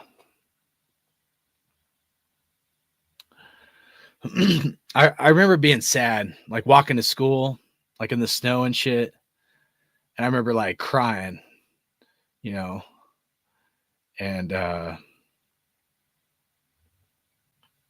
it was because my dad was in Cali, my brothers were older, they were out of the house, and it's just like a really emotional time in my life, you know, and it like kind of fucked me up, if I'm being real with you guys, you know, and it made me hardcore to the core, because it got me to the point where I stopped feeling sorry for myself at a very young age in high school. And I said, nobody's going to fucking care, bro. Nobody fucking cares about you. And I remember I was trying to work out, right? I'm not getting no nutrition. My mom's not feeding me. You're a freshman in high school, you're getting fucked with by everybody kind of thing. And I remember I went to like work out, and I'm like trying to work out. And there was this girl that always liked me, and I didn't like this bitch. And she was dating my friend, who was like a football athlete, like, you know, a lot bigger than me and stuff. I weighed 110 pounds and I benched like 105 pounds. I don't even think I benched my weight, dude. I was like the scrawniest little fucking toothpick my freshman year, man. I couldn't even bench 110. And this chick's laughing at me, like try to work out, and then she'd like watch her boyfriend, who was my friend, work out, and then watch me work out. And she's like literally cracking jokes about me, you know? And that kind of fucked me up too, man. I got a bitch fucking laughing at me working out and shit, dude. And like now I can laugh at it, but back then I probably went home and cried. I don't fucking remember, but like, you know, that was some clown ass shit, man. And that was pretty fucking hardcore. And I remember I was like wrestling. I was trying to wrestle, but I didn't have no nutrition. Literally, my mom was not feeding me, guys. I was like, that's where like I started my stomach ulcers and shit. And so Freshman year ends. I move out to Cali, and I'm like, dude, I'm gonna turn a leaf. I'm gonna turn a fucking leaf, guys. And I remember that bitch that laughed at me. I remember my mom that didn't feed me. And I started working out.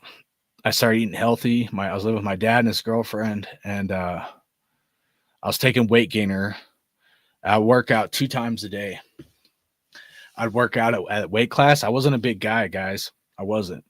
I'd work out in my weight class instead of PE, and then I would work out after school, and I would close down that gym every fucking day. I would work out till about 5:00, 5:30, till the point where the coach of the football team, one of the coaches, would close down the weight room, of all the after school sports and shit. And I would always be the last person to leave that weight room every fucking night, guys. Every night. And I worked on the things I sucked at, dude. I sucked at squats. My back hurt. I hated squats, man. But I was like, I'm going to fucking do this, man. And I'd work out twice a day, and I would close that fucking gym. And I would take weight gainer and creatine, and I worked my fucking ass off, dude. I'm like, no way. No bitch fucking making fun of me. And my mom that didn't want to fucking feed me and make me strong, I'm going to make myself fucking strong. You better believe that shit right fucking now. And within 1 year, I went from benching like 110, not even 110, to benching 210, 100-pound increase, and I squatted almost 300 fucking pounds just from my working my ass off. My dad wasn't fucking prime time. My dad wasn't somebody fucking special. No. Everybody was fucking against me for the most part. My dad tried to help me a little bit, but for the most part, ain't nobody had my fucking back. I was a self-made fucking man, and I was going to make sure that I fucking made some of myself. And I went to some weightlifting competitions, and I got myself in real fucking good shape from me, which is why my football team gave me the nickname Rudy. Literally, my football team nicknamed me, Hardcore Raider, Rudy, on our fucking team. And it was because the heart right fucking here. The heart. When the chips were down, I stepped up, man. And to the point where the coach that would close down the gym would get pissed off at me. I would say, one more fucking set. And I wasn't kidding, dude. And I want to bet he struck my fucking shit. I don't give a fuck.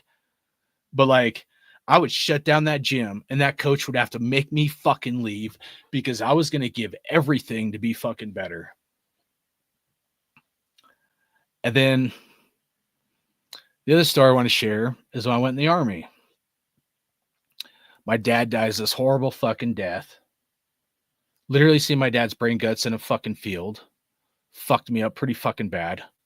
Broke both my legs, both my dad's legs, both my dad's arms, his fucking neck. It was so bad the coroner was like, don't fucking, you guys shouldn't see the body kind of thing. It was like the worst thing he'd ever seen in his fucking 30-something years of doing this shit. So I joined the Army. I'd quit smoking pot like about 2 weeks before I went in. Started running and shit. Trying to work out. And I was working out every day. But not it was like a few weeks before I joined.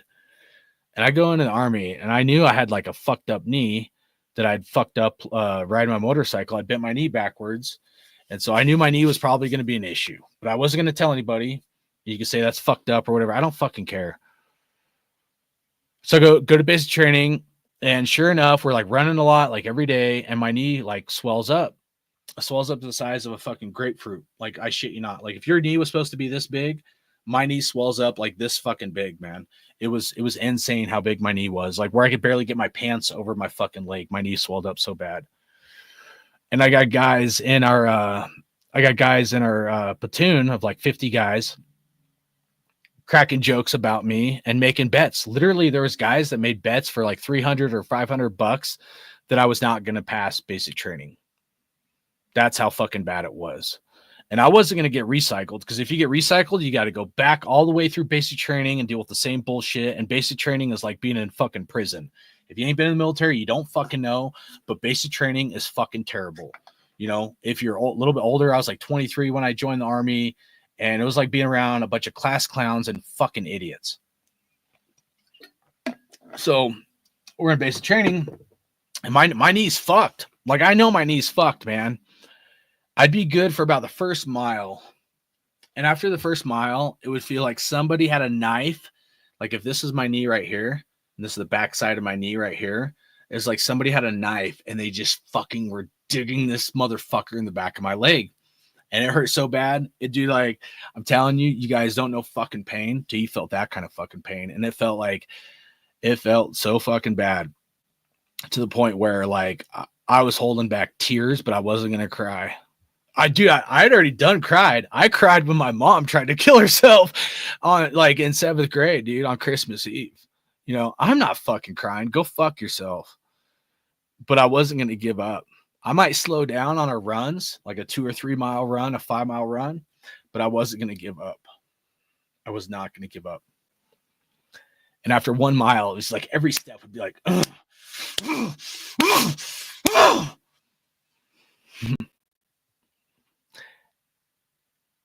I remember they'd slow down. They'd like speed up and slow down. They slow down a little bit. I just start sprinting as fast as I fucking could.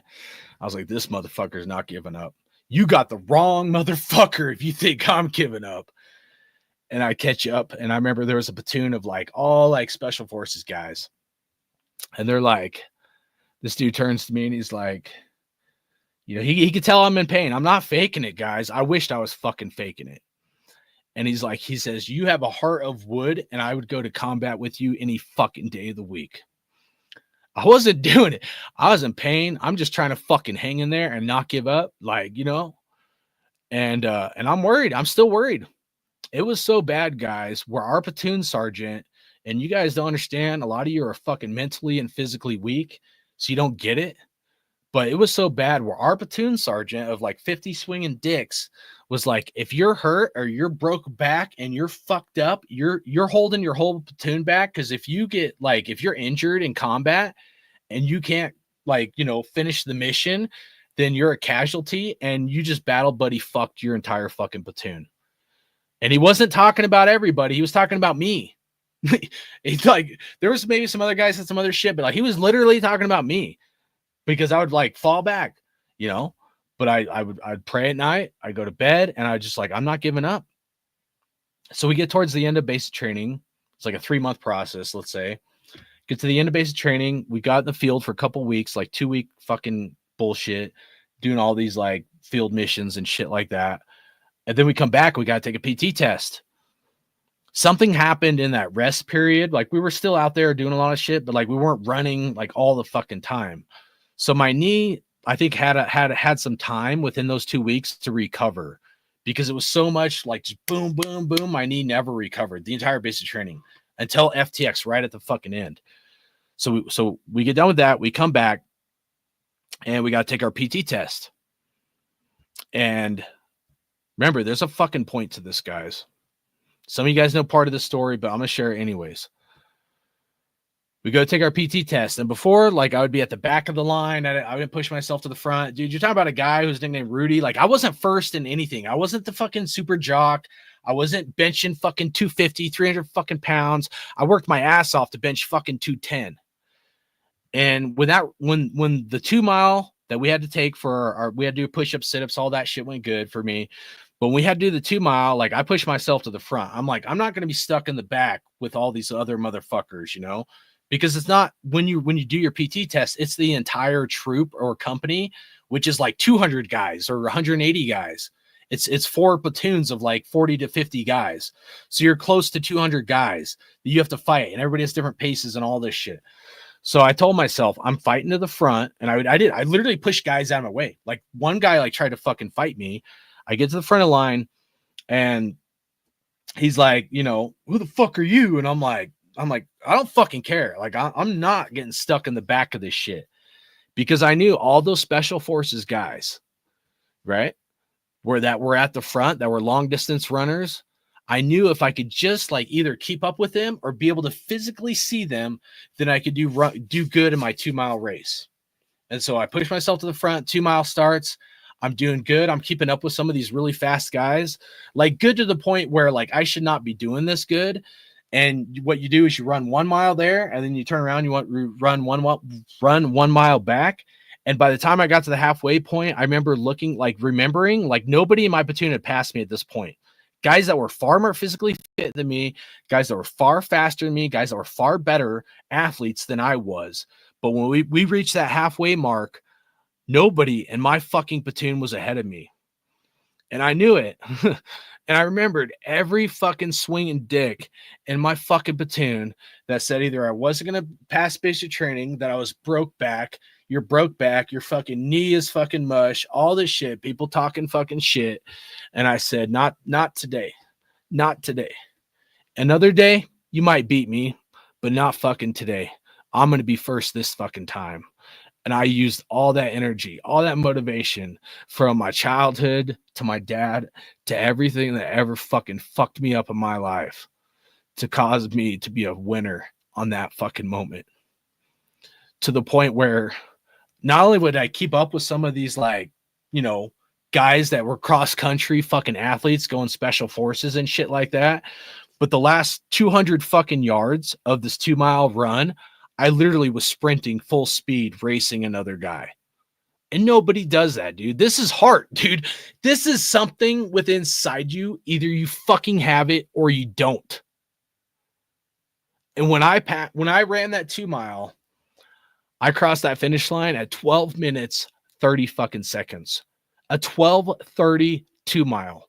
To the broke back dude from fucking Montana or whatever the fuck people wanted to say that had a fucked up knee. A 12:30 fucking 2-mile. That's smoking. If you don't know what a 12:30 2-mile is, go run a mile and see how long it takes you to run one fucking mile. If you're going 12:30, you're fucking cooking, bro. Turns out, I guess the dumbass drill sergeant fucked up or so they said, they fucked up the 2-mile and they went to the wrong like halfway point because they have all these different halfway points. And it was actually like an additional like 2 point something miles. So they had to subtract time off of everybody's time. They subtracted 30 seconds off of everybody's time. So my 2-mile goes from a 32 mile to 11 minute 40 fucking second 2-mile. I had 11:40 fucking 2-mile, which is nuts. Whether or not that guy really fucked up or they were trying to make it to where everybody passed, I don't fucking know. But if they were not lying and the guy went past the halfway mark at 1 mile to make us run over 2 miles, for me to get 11:40 fucking 2-mile is insane. You're talking about like speed runners and people that like, I smoked cigarettes, dude, like everything that like I wasn't. And it was so bad where when we read out our times and stuff, most of my platoon literally tried to say I lied on my time. And they're like, well, I never seen you. And I said, you dumb motherfucker. You never seen me because they're trying to say you never passed me. You never seen me because you never passed me because I was always in front, you fucking idiot. You know? And so for me, I'm not saying everybody has to have a story like me or like that, right? About like overcoming a lot of fucking adversity. But the people that succeed, the people that are best in this life have some story of fucked upness. And I don't want anybody to feel sorry for me because please fucking don't. I am who I am today. I don't like begrudge them or my mom or whatever, you know, maybe at one point I did, but like I am who I am today because of fucking all that shit that was against me. I wouldn't be like who I am in here as a human being without all that shit happening, to where whether it's my regular like work life or whatever, where my will to win and to not quit is like that fire burns bright within my soul no matter what the fuck I do, guys. I want guys that when they're put to the test and you want to see what the fuck they're made of, I want our quarterback to be a guy that's not going to fucking quit. To a guy when it's crunch time, when everything's stacked against him, they don't fucking crumble like a cookie, bro. And I'm just going to tell you straight up. If you did not watch the Shedeur Sanders and the Colorado Buffalo go play BYU, you need to go watch that game. And you need to see if Hardcore Raider is full of shit or not. Because when the chips were stacked against that motherfucker, he crumbled like a bitch. He crumbled like a little fucking cookie. And if you like Shedeur Sanders and you're all over his fucking nuts, when the pressure was on that motherfucker, he did not suck it up and drive the fuck on. He crumbled like a little fucking bitch. is what he fucking did. And you could find excuses about the offensive line did this for him and did that for him or whatever the fuck. I don't care, dude. I'm telling you, that dude is not a good fit for the Raiders. He might do good somewhere else, but I'm telling you, he will fucking mentally fucking crumble. He does not have what I'm talking about to ride in your daddy's shadows. And I was trying to be open, dude, before this game. And I'm not saying everything should be judged off this one game. But I'm telling you, when you're in the spotlight and you're looked at as the number one guy, it's completely different than when everything is stacked against you. The integrity of a man, of a human being, is not tested when things are good. The integrity of a man is tested when things are fucking bad, when things are terrible, when that bitch fucking laughs at you because you can't bench enough, when your mom doesn't make you fucking food, when your whole fucking platoon of 50 guys that are supposed to have your back in fucking combat is making fun of you. That's when your character's fucking tested. And guess what? This motherfucker beat all those fucking cocksuckers because I took all that energy, all that motivation, all that fucking anger, and I used it because this dude was not going to quit that fucking day.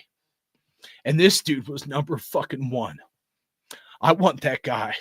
I want that motherfucker that's on her team that's not going to fucking quit. And when I saw Shedeur Sanders, he's a little fucking bitch that crumbled like a fucking cookie. That dude had how many fucking, where is it?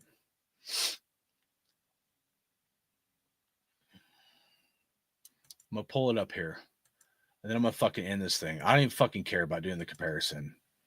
Because people, I can show you guys all the signs, the wonders, and the fucking miracles of the fucking world, and nobody will fucking care, bro.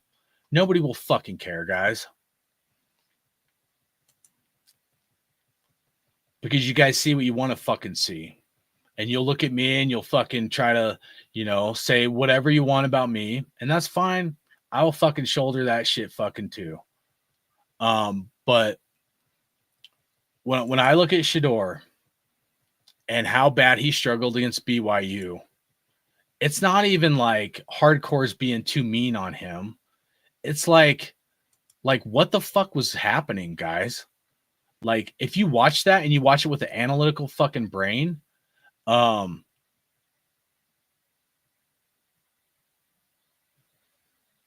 it's terrible. It really is.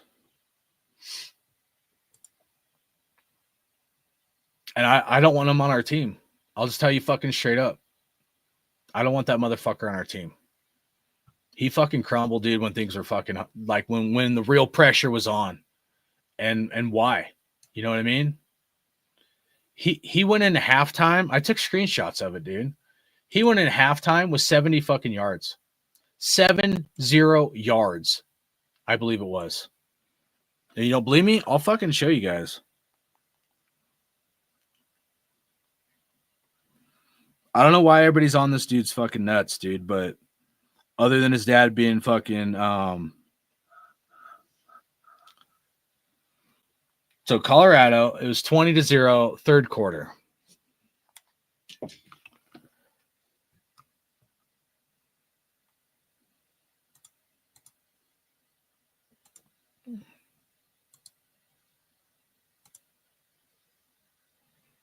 $20-0, guys.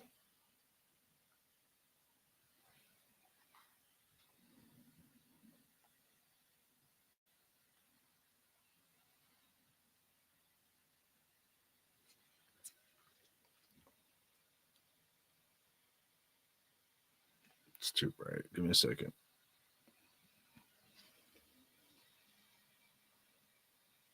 Third quarter, 10 minutes left in third quarter. Shedeur Sanders, 7 for 11 for 70 yards and 1 interception.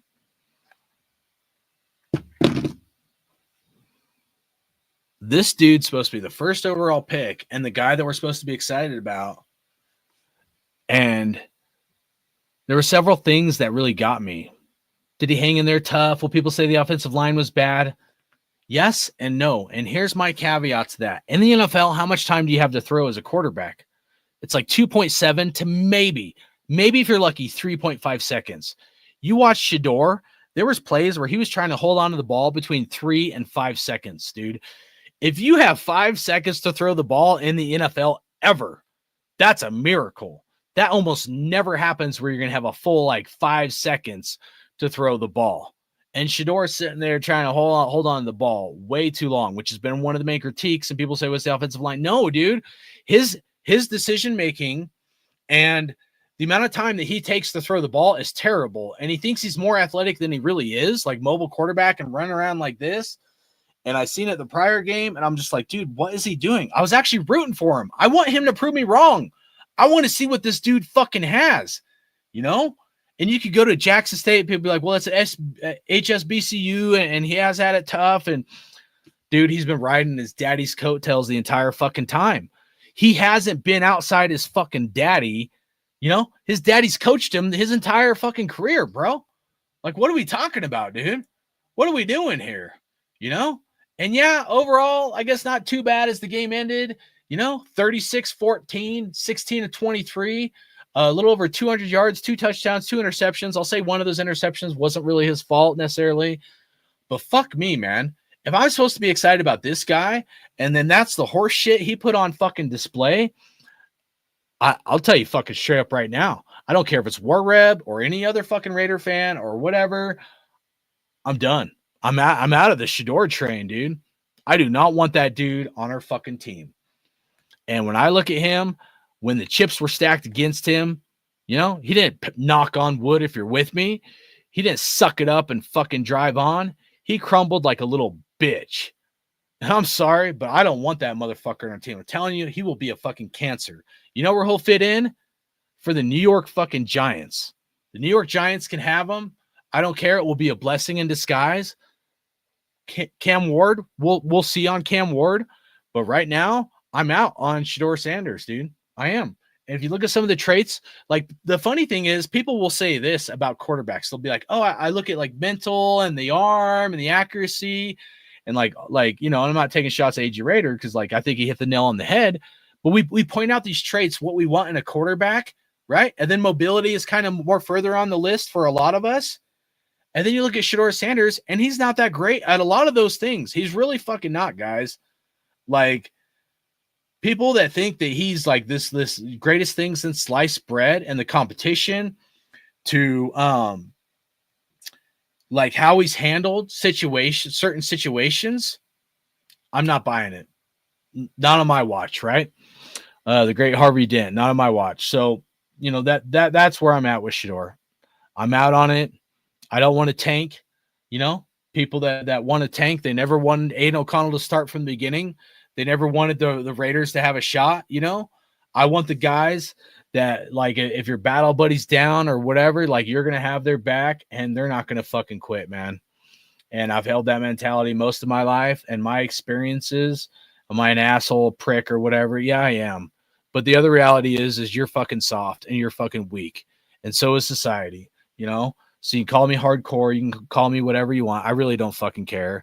The reality is our society has turned into a bunch of little fucking soft pussy ass bitches. And, you know, everybody eats it up, which is why they'll, you know, have more subscribers or whatever on YouTube than I will, because nobody wants honest to God truth, dude.